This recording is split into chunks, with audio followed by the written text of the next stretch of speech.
I have frequently been asked why a person of my background, a former chief of the defense staff, a former chairman of the NATO military committee, why I think there is a cover-up, or what the reasons may be for governments wishing to cover up the facts about UFOs.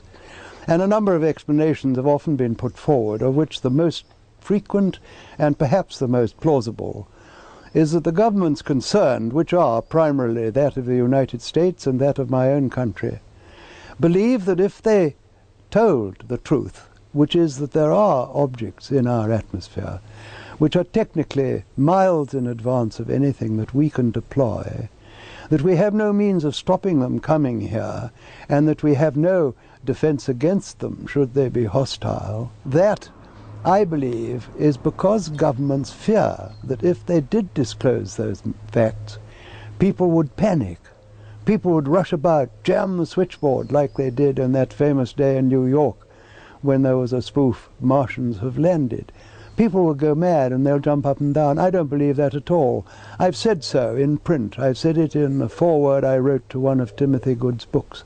I do not believe that people today, in the 21st century, are going to panic at that sort of information. After all, they have put up with the introduction of nuclear weapons, the destruction of 2 Japanese cities 50 years ago.